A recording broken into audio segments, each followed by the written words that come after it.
कि वो कौन से इमोशनल चेंजेस हैं जो एक औरत इन 9 महीनों में गुजरती है, जिनके थ्रू जैसा कि आपने एक्सप्लेन किया, इतना ब्यूटीफुल मैजिकल फेज होता है ये किसी भी कपल की लाइफ में, किसी भी फैमिली की लाइफ में। इनफैक्ट एक बहुत इम्पॉर्टेंट एस्पेक्ट हम मिस कर जाते हैं बहुत सारी तैयारियों के बीच, इमोशनल तैयारी। उस ब्यूटीफुल फेस को, उस ब्लेस्ड सोल को अपनी फैमिली में वेलकम करने के लिए आपकी प्रेगनेंसी में आप अपने साथ साथ एक नए ब्यूटीफुल सोल को भी डेवलप कर रहे हो। And that is where the comes the role of generational healing. अपने घर में या अपने सास ससुर या अपने मम्मी पापा से जो सीखा वही वो आगे पास करेंगे, right? If they would have known better, they would have done better. It takes a village to raise a child, so you need all the support systems handy. Welcome friends. जिंदगी के रिश्तों में सबसे खूबसूरत रिश्ता वो होता है जिसकी शुरुआत होती है और जिसका इंतजार 9 महीने तक रहता है। जी हाँ, एक औरत के लिए प्रेगनेंसी, एक कपल के लिए इंतजार उस खुशी का जो उसके घर में आने वाली है, एक नया रिश्ता जिसकी शुरुआत होने वाली है। पर ये एक नया रिश्ता इन 9 महीनों में और इसके आने वाले समय में आपके और रिश्तों में कितना परिवर्तन लाता है और क्यों लाता है, आज की बात यहीं से हम शुरू करेंगे। और हमारे साथ हैं सोनल जी।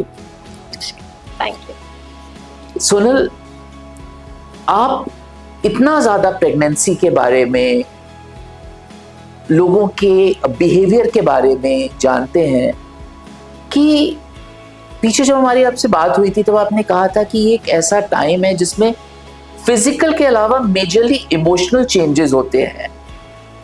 सो थोड़ा सा इसको एक्सप्लेन करेंगे कि वो कौन से इमोशनल चेंजेस हैं जो एक औरत इन 9 महीनों में गुजरती है, जिनके थ्रू। एब्सोल्युटली। जैसा कि आपने एक्सप्लेन किया, इतना ब्यूटीफुल मैजिकल फेज होता है ये किसी भी कपल की लाइफ में, किसी भी फैमिली की लाइफ में। इनफैक्ट जब भी प्रेगनेंसी की न्यूज़ आती है तो हम क्या बोलते हैं? Good news. Yes, right. तो हम गुड न्यूज़ से उसको हम वेलकम करते हैं एंड उसके साथ ही एक रोलर कोस्टर राइड स्टार्ट होती है। When you understand the importance of pregnancy, उससे रिलेटेड उसके फेजेस आएंगे, फिर पेरेंटिंग है, फिर आपको पूरी वो पिक्चर आने लग जाती है कि we are going through a beautiful transition. तो उसके साथ साथ एक बहुत इम्पॉर्टेंट एस्पेक्ट हम मिस कर जाते हैं बहुत सारी तैयारियों के बीच, इमोशनल तैयारी। यस। कि हम क्या इमोशनली, मेंटली, स्पिरिचुअली हम तैयार हैं उस ब्यूटीफुल फेस को, उस ब्लेस्ड सोल को अपनी फैमिली में वेलकम करने के लिए। तो यू मीन टू से कि एक ऐसी स्टेज भी होती है जब आप मेंटली एंड इमोशनली प्रिपेयर्ड होना चाहिए आपको बिफोर यू कंसीव। एब्सोल्युटली। और आपको आश्चर्य होगा जानकर कि ये जो प्रिपरेशन है ना, ये आपको सिर्फ क्योंकि मदर नेचर ने इतनी ब्यूटीफुली और मैजिकली, साइंटिफिकली, मतलब आज की डेट में साइंटिस्ट भी ये रिसर्च कर रहे हैं कि ये क्या हो रहा है, कैसे हो रहा है। And neuro scientist have found it कि हमारा brain actually goes through 4% of the volume loss during pregnancy. Okay. Yes. And the reconnections and rewiring which is happening during this phase, something like teenage. तो ये जो major transition है ना life के, उसमें हमारा ब्रेन भी अपने आप को रीवायरिंग करता है। अच्छा। यस। सो उस प्रोसेस के अकॉर्डिंग आपका ब्रेन, राइट, हमारे न्यूरोलॉजिकल कनेक्शंस डेवलप होते हैं। उसमें से भी वो जो जिस पार्ट का जो रिफॉर्मेशन हो रहा होता है, वो पार्ट ही एक्चुअली रिस्पॉन्सिबल होता है सोशल कॉग्निशन के लिए। That's excellent.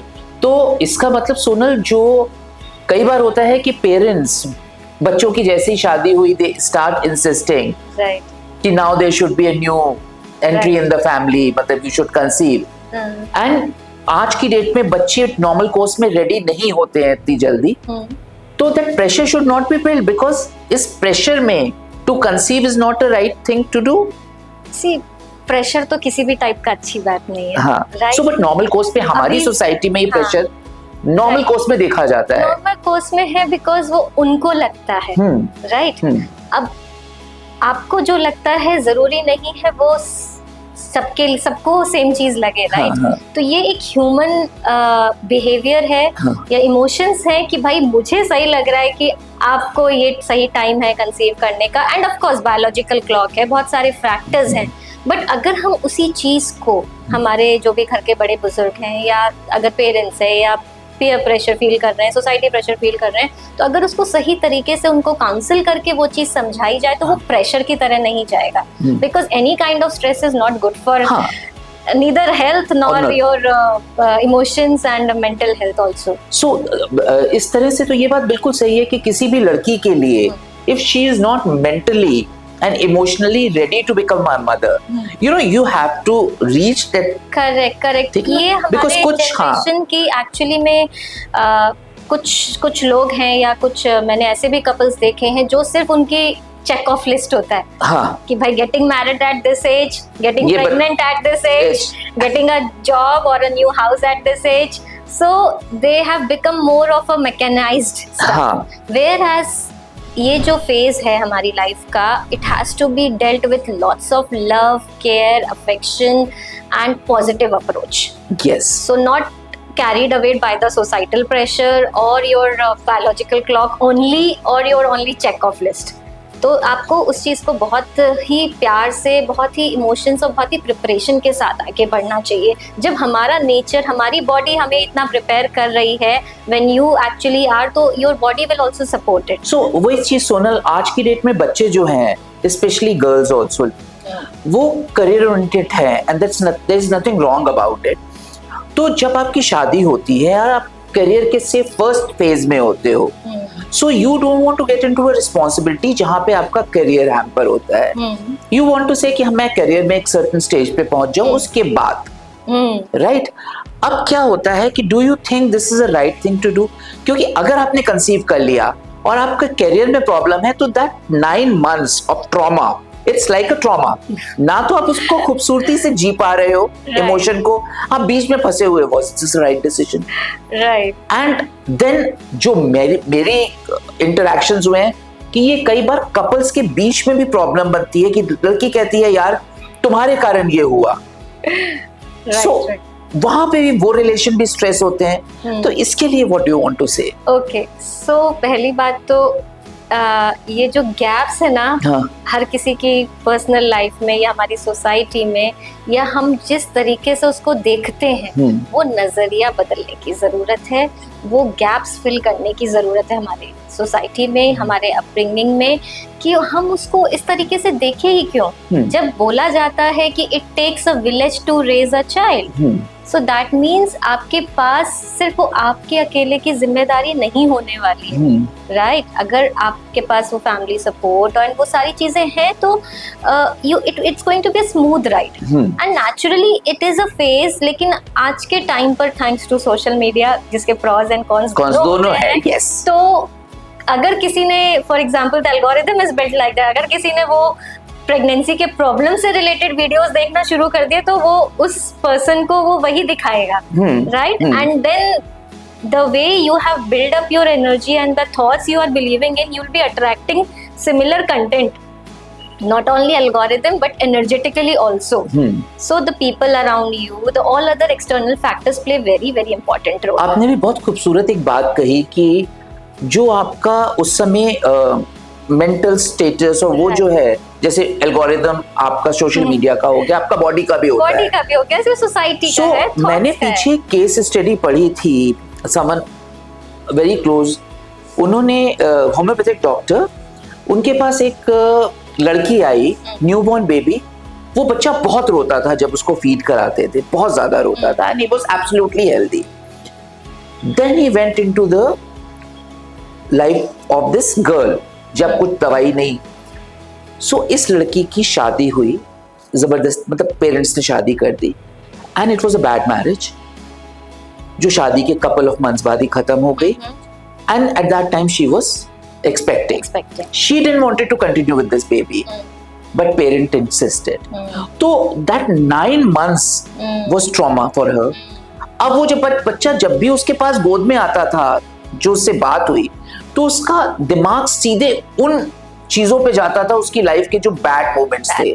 So I think what was कि वो सारा through feeding it was going into the child. Absolutely. And it was creating. That is what we call it गर्भ संस्कार. Yes. Because इसमें दो चीज़ों का मैं आपका आंसर दूंगी. नंबर 1, पहली बात तो प्रेगनेंसी को जब हम तैयारी की बात कर रहे हैं, प्रिपरेशंस की बात कर रहे हैं, and if by some reason they have not felt prepared enough or ready enough for that pregnancy, तो ये स्पेशल केसेस हुए. Okay, number 1, they have to be dealt with utmost care, compassion, love and understanding. क्योंकि उसको awareness ही नहीं मिली कि बच्चे आपकी pregnancy में आप अपने साथ साथ एक नई ब्यूटीफुल सोल को भी डेवलप कर रहे हो. And that is where the comes the role of generational healing, जो हम बोलते हैं कि मतलब हमें नहीं पता हमें क्यों डर लग रहा है, या हमें नहीं पता कि हम मतलब तेज आवाज से डर जाते हैं, या फिर किसी को भीड़ से, किसी को ऊंचाई से, किसी को अकेलेपन से, किसी को अंधेरे से. So it could be XYZ, and वो सब बच्चे अपने माँ के गर्भ से लेकर आते हैं, या पास्ट एक्सपीरियंसेस या past karmas. Okay, so that is also. तो अगर बच्चे ने अपनी माँ को चूज किया है तो माँ भी मतलब एनर्जेटिकली अपने बच्चे को चूज करती है कि हम इस मटेरियलिस्टिक प्लेन पर इस सोल के साथ, in fact not only mother and child, it happens with all the relations. So what all relations we all are experiencing, हम जो अपनी फैमिली लाइफ में या हमारे क्लोज फ्रेंड्स या हमारे bosses, we all are learning and getting our lessons. Okay, number 1. And number 2 would be कि ये जो exceptional cases होते हैं, of course उनकी अपनी learning है, उनकी अपनी journey है. तो they need to understand and reach out to right people कि how can I help myself. Right. So the moment they start getting into this awareness कि yes, पहले तो आइडेंटिफाई करना कि प्रॉब्लम है कि नहीं. राइट, उसको वो प्रॉब्लम ही, फॉर एग्जांपल जो आपने एग्जाम केस दिया हमें, उसमें उनको पता ही नहीं कि ऐसा भी कुछ होता है. राइट, कि गर्भ संस्कार नाम की कोई चीज होती है, या फिर लोगों को पता ही नहीं है. The emotions are passed on, जो आपके एक्सपीरियंसेस हैं, जो आपकी फीलिंग्स है, वो सब बच्चे को पास हो रहा होता है. एंड आपने ब्रेस्ट फीडिंग का नाम लिया, नेचुरली. ये नहीं है कि सिर्फ 9 महीने की जर्नी थी, गर्भ संस्कार ओवर हो गया. It is carried over. वो कॉर्ड भले ही कट हो जाती है, बट वी ऑल नो कि आज भी इतने बड़े हो गए हैं, बट हम हमारे connected to our mothers and fathers. Right. So अब जो चीज आपने कही, उससे जो मेरे को लगता है कि जब एक औरत की बॉडी में चेंजेस आते हैं, उसके मूड स्विंग्स होते हैं, and it's very natural for the in first pregnancy. आपको पता नहीं है कि आपकी बॉडी के साथ क्या चेंजेस हो रहे हैं, आपका सारा सिस्टम चेंज हो रहा होता है, you don't know what's happening because अच्छा, ये समझना बहुत जरूरी है कि हर लड़की के साथ अलग तरह की चीजें हैं. करेक्ट. राइट. अब इसमें क्या होता है कि कई बार हस्बैंड, कई बार पेरेंट्स इस चीज को नहीं समझ पाते हैं. उनको लगता है हमने तो इसको इतनी इजीली ले लिया, तुम क्यों नहीं ले पा रहे हो, या ये तो होता है, यू नो. सो यहाँ पे आई थिंक जनरेशन के लिए, हस्बैंड के लिए ये समझना जरूरी है कि for every body it's different, for every mental this thing it's a different experience. So आप उसको जज नहीं कर सकते. तो यहाँ पे आपको कैसे लगता है कि इस लड़की को जो अपनी फर्स्ट प्रेगनेंसी में है, इसको फैमिली को कैसे हैंडल करना चाहिए? किसी भी रोल्स में जब इम्पॉर्टेंट, हमारी पूरी लाइफ में ये इम्पॉर्टेंट ट्रांजिशंस हो रहे होते हैं, और अगर हम अवेयरनेस के साथ, राइट एजुकेशन के साथ, राइट फीलिंग्स के साथ, एक पॉजिटिव अप्रोच के साथ आगे बढ़ रहे होते हैं, तो नेचुरली आपका आधी प्रॉब्लम सॉल्व हो गई. एंड इसके बाद भी अगर आपने अंडरस्टैंडिंग क्लियर नहीं है, आपको अवेयरनेस ही नहीं है, तो आपको नेचुरली है कि इट्स लाइक आपको जाना तो अपनी आप गाड़ी में बैठे कैब को बोला गाड़ी चलाओ एंड आपको पता ही नहीं है कि जाना कहाँ है, तो it will be like a vague right and you will not be even amazed to know कि ना मुझे जाना कहाँ है या वहाँ पर मौसम कैसा है या and you're not prepared for it. Yes, you'll not be able to prepare for it. So that is what happens. And family ka support, it's equally important. Of course, non-judgment is the best thing you can give. Coming out of it, judging is something like it brings in lot other emotions. तो जब वो सारे emotions आते हैं ना कि वो self doubt वाला कि मेरे अंदर कोई कमी है या why am I not able to do it, तो instead of going to the constructive side of it, you always go to destructive, yes, मतलब negative side of it. And आपको पता होगा कि in a normal average person we get average day we get 60 to 70,000 thoughts in a day. तो उस 60 to 70,000 thoughts में और वो जो फिर किसी ने कुछ ट्रिगर कर दिया because of their own judgement, because of their own right and wrong, तो वो जो चेन रिएक्शन बनेगी थॉट्स की वो उसी के ऊपर, yes, and that is where what is going to affect your own pregnancy, your own parenting, your own relationships around and everything else. फिर वो आपके करियर में भी, आपके फैमिली लाइफ में भी सब जगह इफेक्ट कर रही है. And that is why we say कि हमारे थॉट्स ही एक ऐसी सीड है जिसको अगर हमने सही सीडिंग कर ली तो it is going to, because your thoughts going to decide your further your behaviour, your actions and overall your life, right. So इससे बात बहुत क्लियर हो जाती है कि it's not only the girl who is going through this, it's the family. कहते हैं कि जब आप प्रेग्नेंट होते हो आपको अच्छी चीजें सुननी चाहिए, पढ़नी चाहिए, देखनी चाहिए. Absolutely. पर हमें ये भी ध्यान रखना है कि हम उस लड़की के साथ जब इंटरैक्ट कर रहे हैं तो हमको ये चीज समझ आनी चाहिए कि उसकी लाइफ में जो चेंजेस हो रहे हैं वो उसके हिसाब से हो रहे हैं. Absolutely. So उसको संभाल के प्यार से, ठीक है बेटा, what is happening, be happy. Right. Like हम it's like सोने पे सुहागा. Because naturally मैं तो जब सेशंस लेती हूँ तो I tell them कि you need to take your own responsibility. Yes. Because you cannot expect कि है ना कि भाई मेरी मदर इन लॉ ये करेगी तब मैं खुश होंगी, या मेरे लिए बेबी शावर प्लान होगा तब मैं खुश होंगी, या मेरे हस्बैंड मेरे लिए गिफ्ट्स लाएंगे तब मैं खुश होंगी. Like तो they need to give themselves so much of self love, so much of compassion. one more thing, यहाँ पे आपने बहुत खूबसूरत बात कही सेल्फ लव की. लेकिन पता क्या होता है कि जब लड़की इस फेज में जा रही होती है, एंड बचपन से हमारे संस्कार कहते हैं कि एक लड़की बड़ी होगी, उसकी शादी होगी, उसको राजकुमार मिलेगा, फिर उसके so she is mentally prepared, उसके लिए एक बहुत बड़ा मौका होता है.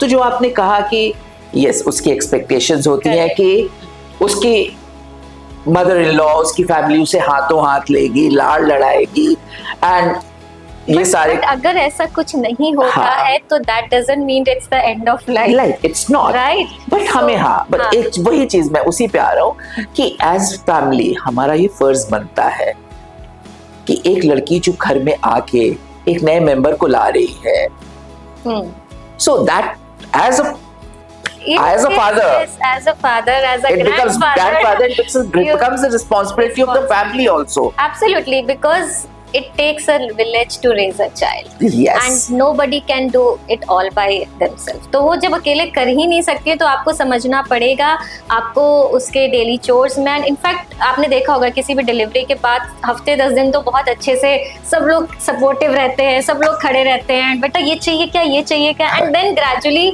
जब उसको रियलाइज होता है कि अच्छा सब लोग है, ठीक है, everything is going good, then everybody feels कि अच्छा अब तो ये नॉर्मल हो गई है. बट they forget that जिस चेंज को, जिस बेबी को लाने में 9 महीने उसकी बॉडी ने इतने सारे changes, the body really becomes weak. Absolutely, not only weak, the body has gone through so much of changes which takes at least next more 9 months to come back to normal, right? हालांकि we feel like after 2 weeks or so we are normal, we are back to work, but we almost neglect कि है ना, नहीं, you have gone through it and you are going through so many physical, emotional, mental, spiritual changes inside you कि आपको वो सब experiences करना है, वो सब फील करना है, बॉडी को पूरा रेस्ट और रिकवर करना है। And that is the time family से कम्युनिकेट करना है, अपनी नीड्स कम्युनिकेट करनी है, फैमिली से आपकी क्या एक्सपेक्टेशंस हैं, आपको और किस चीज़ में हेल्प की ज़रूरत है, राइट। तो कई बार वो जो शर्म हो या फिर कि नहीं हमारा ईगो है, why should we ask for help, I will be able to handle all by my self, कि नहीं जब मतलब my mother could do it, why can't I do it, and all those multiple thoughts will be running in your monkey mind chattering, I call it. So that's the time you need to be aware कि नहीं, I really need the help of doctors, gynecologists, pediatricians, maybe psychiatrists. Yes, that's very important. Yes. Maybe pediatricians कि भाई बच्चा अगर healthy है, happy है, normal है, तो ultimately mothers भी happy है, healthy रहने वाली है, तो उनका role फिर से important इसी में ही निकल जाता है। And when they see that they have a smooth ride, तो वो naturally they'll be happy and at peace. Mothers, क्योंकि जैसे मैंने अभी आपको बताया था कि neuroscientist have discovered this कि एक्चुअली में there are so many changes happening. तो वो जो इम्पोर्टेंट चेंज होता है ना, उसमें एक ये चेंज ये भी होता है कि हमारे न्यूरोलॉजिकल कनेक्शंस, हमारा ब्रेन प्रिपेयर कर रहा होता है कि आने वाले मेंबर को, आने वाले बच्चे को, या हमारी सोसाइटी में कि कौन क्या सोच रहा है, can I understand their language. क्योंकि जब बच्चा होता है तो हमें उसकी भाषा समझ में नहीं आती है, right. We understand their cues, हम उसके बारे में, या हम उसको हम सोचते कि अच्छा बच्चे का शायद आंखें ऐसे कर रहा है तो उसको नींद आ रही होगी, उसने मुंह में हाथ डाला है तो शायद उसको भूख लग रही होगी, राइट। तो ये over the period of time जब उस मदर को अंडरस्टैंडिंग होती है, और ये अंडरस्टैंडिंग भी डेवलप होती है नेचुरली। सो यहीं पे इसी चीज पे सोनल क्या होता है जो आपने बात कही है बहुत खूबसूरत, यहाँ से एक बहुत बड़ा प्रॉब्लम शुरू होती है, विच आई कॉल अ प्रॉब्लम, कि एक लड़की जो पहली बार माँ बनी, उसकी गोद में बच्चा आया, अब उसको तो नहीं पता ना बच्चे को कैसे फीड कराना है, कैसे बर्प करना है, बच्चे की कब क्या रिक्वायरमेंट है। सो बजाय उसको प्यार से समझाने के, lot of time what happens कि घर में जो भी बड़ा है, अरे ये गलत कर रहे हो, this is not how you should do, so वो एक बार दो बार वो उस लड़की के दिमाग में एक फेयर बैठता है कि सी ultimately this is going to happen in every relationship and यही जो मैं गैप्स की फिल करने की बात कर रही हूँ, वो यही गैप्स है। कि और ये गैप हमारी सोसाइटी में बहुत ज्यादा है और थैंकफुली अभी लोग बहुत अवेयर हो रहे हैं, एजुकेट कर रहे हैं अपने आप को, दूसरों के लाइफ से सीख रहे हैं कि भाई उसकी लाइफ में या उसके प्रेगनेंसी के टाइम पर या उसके न्यू मॉम फेज में या उनके अपने सोसाइटी और अपने रिलेटिव्स की लाइफ में, तो उससे भी सीखते हैं। And until and unless you are a lifelong learner, you will be sorted enough to learn. हम मिस्टेक्स करेंगे, तो अगर क्योंकि उन्होंने अपने अपने घर में या अपने सास ससुर या अपने मम्मी पापा से जो सीखा वही वो आगे पास करेंगे, right. If they would have known better, they would have done better. So the problem is कि वो हम अंडरस्टैंडिंग टाइम के साथ चीजें चेंज होती हैं नेचुरली। लाइक एक सिंपल सा है कि देयर वाज अ टाइम कि फीडिंग बच्चे की पैदा हुआ तो बच्चे की used to be overfeeding, उसको ज्यादा खिलाते थे, पर आज की डेट में डॉक्टर्स कहते हैं कि नहीं, over feeding is wrong, slowly. Correct. So अब वहाँ पे एक फिर क्लैश शुरू होता है। ये I am talking as because I've seen these things happening. Okay. So ये सब चीजें आपको क्या लगता है कि जो आप बात कर रहे हैं गर्भ संस्कार की, और जैसे आपके पास टू बी मॉम्स आते हैं इन सब चीजों के बारे में डिस्कस करने, आपको नहीं लगता कि as parent, husband, in laws, जो फर्स्ट फैमिली है, उनको भी एटलीस्ट एक सेशन लेना चाहिए how to handle the girl who is going to get this new baby in the house? Not only girl who is going to get, mother-in-law, there is a proper we are also like it's in our pipeline basically कि एक session होना चाहिए when you are जैसे हम orientation session होता है ना, किसी नए फर्म या नई कंपनी को ज्वाइन करते हैं, तो ऐसे ही एक फैमिली सेशन होना चाहिए, like when they understand each other needs, their habits, their likes dislikes. और ऐसे ही जब ये मेजर ट्रांजिशन होता है, प्रेगनेंसी या getting a new member, a baby, तो उसके लिए जब वो उनकी then they learn on the go. तो उसके साथ साथ they must understand and adapt to the changes they are going through. And the more beautiful relationship is, the more clarity you have in your communication. अच्छा सोनल, एक और चीज होती है कि हस्बैंड वाइफ का रिलेशनशिप बहुत कंपैटिबल है, they are like with each other all the time and पूरा टाइम दे रहे हैं enjoying with each other, but जैसे ही बच्चा आता है यू नो हस्बैंड को लगता है कि हमारे रिलेशनशिप में एक गैप आ गया है। करेक्ट, ये नेचुरल है एंड ये भगवान ने बनाया ही ऐसा है, बिकॉज आप खुद ही सोचिए ना, एक नवजात शिशु जिसकी कोई लैंग्वेज नहीं है, राइट, बट वो सिर्फ और सिर्फ स्पेशल पावर्स माँ बाप के पास ही होती है उस बच्चे को बड़ा करने की और उसको एक अच्छा जीवन देने की, उसकी भावनाओं को, उसके फिजिकल, उसको सेफ्टी, सिक्योरिटी, सब कुछ प्रोवाइड करने की, राइट। फूड भी दे रहे हैं, सेफ्टी भी दे रहे हैं, इमोशंस भी दे अटैच हो रहे हैं। तो वो जो स्पेशल रिस्पॉन्सिबिलिटी के साथ स्पेशल पावर भी आती है पेरेंट्स के पास, एंड उसमें स्पेशली क्योंकि ज़्यादा रोल मदर्स का होता है, तो मदर्स यहाँ तक कि वो भूल जाती हैं कि है ना, मतलब मैं वाइफ भी हूँ और हाँ, and which is natural and normal, okay, because उनका पूरा का पूरा अटेंशन उस बेबी को अडेप्ट करने में अंटिल यू नो वो फर्स्ट 1 ईयर तो एटलीस्ट जाता है। एंड ये अंडरस्टैंडिंग अगर बाकी फैमिली मेंबर्स को नहीं है तो फिर उनके एक अपनी इमेजिनेशन और वो थिंकिंग बन जाती है कि you know my wife has changed, या फिर सिचुएशंस ये हो गई है, या they will blame it to the pregnancy और द चाइल्ड और एनीथिंग, राइट। सो फिर again we come to the same thing कि इसका मतलब ये है कि इस टाइम सबके लिए सेशन जरूरी है। एक्चुअली मैंने बोला कि you need to educate yourself.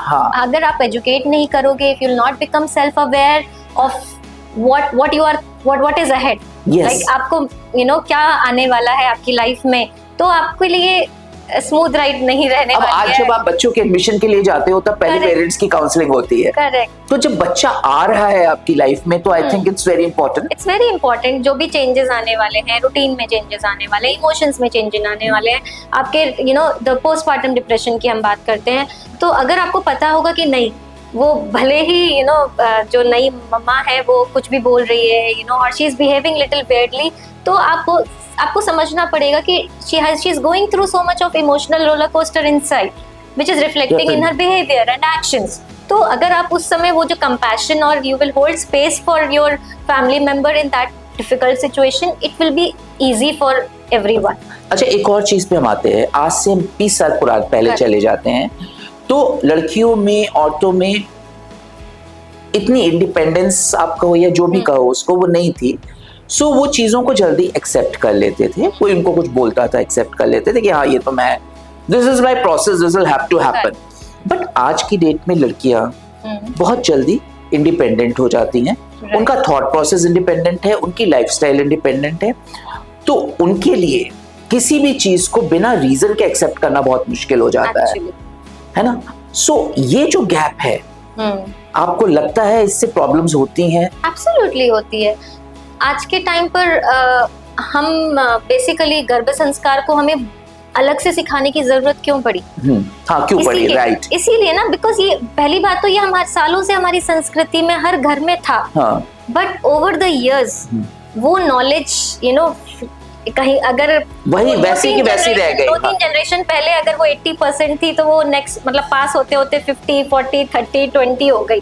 तो वो जो क्योंकि जनरेशंस को पूरी नॉलेज नहीं ट्रांसफर हुई, वो होता है ना वो कानाफूसी वाला गेम, वो पास करते करते कम हो जाता है, और विद टाइम वो चेंज नहीं हुई। राइट, विद टाइम चेंज नहीं हुई, एंड दे नो कि उसके वो उन्होंने उसको लॉजिक्स के साथ नहीं समझाया, राइट। बिकॉज जैसे जैसे हम मानते हैं कि आज की जनरेशन बहुत स्मार्ट होती जा रही है, राइट, बहुत स्मार्ट है, बहुत एक्टिव है, तो they need to give the proper reasoning. अगर उनके पास प्रॉपर रीजनिंग नहीं है विथ एग्जाम्पल्स कि हमें ऐसा क्यों करना चाहिए, तो that is why we all are playing so much important role in our community and society, कि हम ये अवेयरनेस लेकर आ रहे हैं कि उनको घर पे संस्कार, उनको अपनी जर्नी को, उनको अपने बिहेवियर को, अपने इमोशंस को, अपने इनर वर्क पे इतना काम करने की ज़रूरत है कि बाकी सारे रोल्स, रिस्पॉन्सिबिलिटीज़ इतने ज़्यादा स्मूथ हो जाएं, आपकी ओवरऑल लाइफ इतनी हैप्पी, हेल्दी, पॉजिटिव रहे कि you are just going to enjoy this beautiful phase, not only pregnancy but in all areas of your life. Right.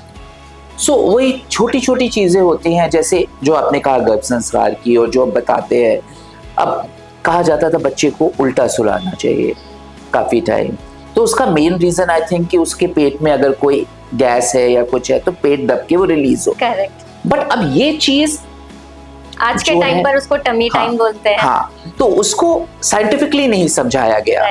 So that is what you understand when you come to people like Sonal ji to understand how to handle this period and how to handle period coming when this new child is in your family. So Sonal, it was such a beautiful talk, right. And I think people should come and visit you and other people like you before they plan to start a family. Absolutely. It takes a village to raise a Yes. child. So you need all the support Yes. systems handy. And it was a pleasure. Thank you. Thank you. Thank you so much.